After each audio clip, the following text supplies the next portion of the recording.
Hello friends, welcome to ரின் சமையல். இன்றைக்கி நம்ம ரின் சமையல் சேனலில் மொறுன்னு பஞ்சு போல் ரவை போண்டா ஈஸியான ஸ்நாக் ரெசிபி. ஈவினிங் டயத்தில் டீ கூட வச்சு சாப்பிட்றதுக்கு இந்த போண்டா ரொம்பவே டேஸ்ட்டாக இருக்கும். டீ கடையில் வாங்கி சாப்பிட்றது மாதிரி இந்த போண்டா வீட்டிலையே சட்டுன்னு செஞ்சிடலாம். 1 கப் ரவை இருந்தால் போதுங்க. இன்ஸ்டண்ட்டாக இந்த ரவை போண்டாவை சட்டுன்னு செஞ்சிடலாம். டேஸ்டான ஈவினிங் ஸ்நாக் ரெசிபி. வீட்டில் இருக்க எல்லாரும் விரும்பி சாப்பிடுவாங்க. உள்ளுக்குள்ளே பஞ்சு போல் வெளியில் நல்லா முறுமுறுப்பாகவும் இருக்கும்.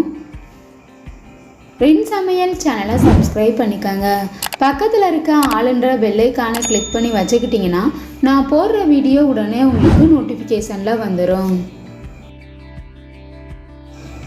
போண்டா செய்கிறதுக்காக 1 கப் அளவு ரவை எடுத்திருக்கேன். வறுத்தது வறுக்காதது எது வேணாலும் எடுத்துக்கலாம். மிக்சிங் பவுலில் சேர்த்துக்கணும். 2 ஸ்பூன் அளவு மைதா மாவு சேர்த்துக்கங்க. இது கூட தேவையான அளவு உப்பு சேர்த்துக்கணும்.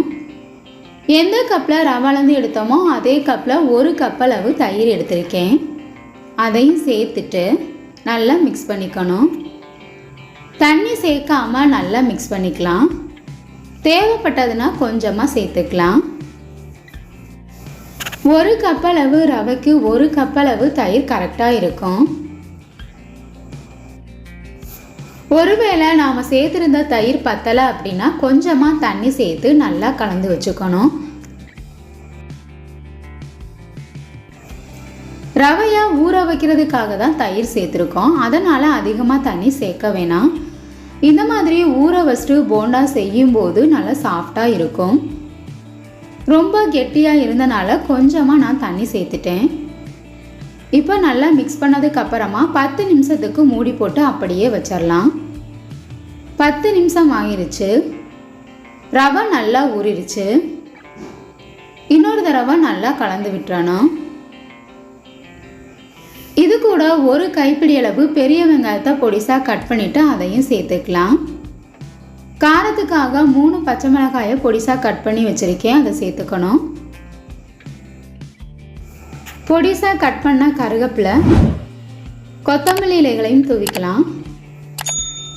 இது கூட 1/2 ஸ்பூன் அளவு சீரகம்.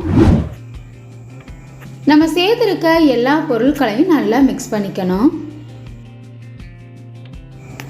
ரவையை பிசைஞ்சதுக்கு அப்புறமா தண்ணி தேவைப்பட்டதுன்னா சேர்த்துக்கலாம். முதவே தண்ணி சேர்த்துட்டோம்னா மாவு ரொம்ப லூஸ் ஆயிரும்.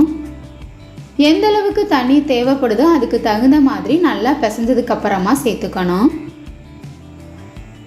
மாவு ரொம்பவும் டைட்டாக இருக்கக்கூடாது, அதே சமயம் ரொம்பவும் லூஸாக இருக்கக்கூடாது. மீடியமான பதத்தில் இருக்கணும். போண்டாக்கெலாம் நம்ம மாவு எப்படி பிசையுமோ அது மாதிரி பிசைஞ்சு எடுத்துக்கணும். தயிர் சேர்த்து பிசைஞ்சதுக்கு அப்புறமா 2 ஸ்பூன் அளவு தண்ணி தான் நான் சேர்த்தேன். எனக்கு கரெக்டாக இருந்தது. தேவைப்பட்டதுன்னா கொஞ்சமாக சேர்த்துக்கங்க.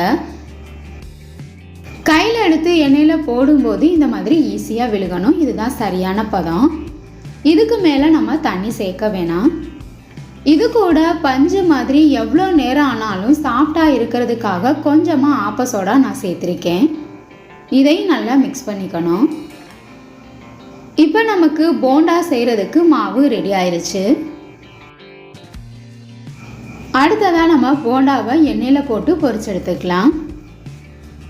பொரிக்கிறதுக்கு ஒரு கடாயில் தேவையான அளவு எண்ணெய் எடுத்துக்கோங்க. எண்ணெய் நல்லா சூடாக இருக்கணும். பிசைஞ்சு வச்சுருக்க மாவில் இருந்து சின்ன சின்ன உருண்டைகளாக எடுத்து எண்ணெயில் போட்டுடலாம். நான் சின்ன போண்டாவாக தான் சுடுறேன். சின்ன போண்டாவாக இருந்ததுன்னா சீக்கிரமாகவே வெந்துடும். எண்ணெயில் போட்ட உடனே திருப்பி விட்டோம்னா உடஞ்சிரும்.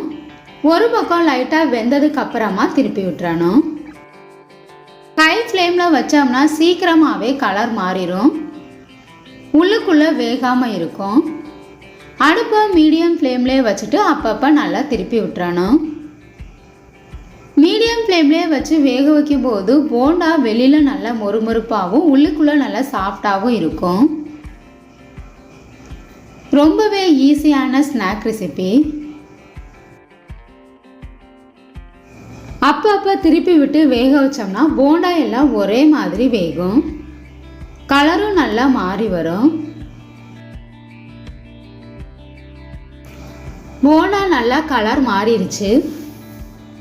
எண்ணெயிலிருந்து நுர வரதெல்லாம் குறைஞ்சதுக்கு அப்புறமா வெளியில் எடுத்துடலாம். மொறு மொறுன்னு பஞ்சு போல ரவை போண்டா ரெடி ஆயிடுச்சு. ஈஸியான ஸ்நாக் ரெசிபி. சட்டுன்னு ஈவினிங் டயத்தில் இந்த இன்ஸ்டன்ட் போண்டாவை செஞ்சிடலாம்.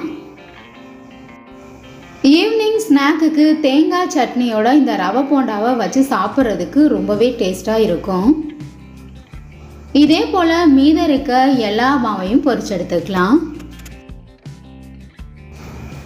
ஈஸியான ஸ்நாக் ரெசிபியான ரவை போண்டா உங்களுக்கு பிடிச்சிருந்ததுன்னா ரின் சமையல் சேனலை சப்ஸ்கிரைப் பண்ணிக்கோங்க ஃப்ரெண்ட்ஸ்.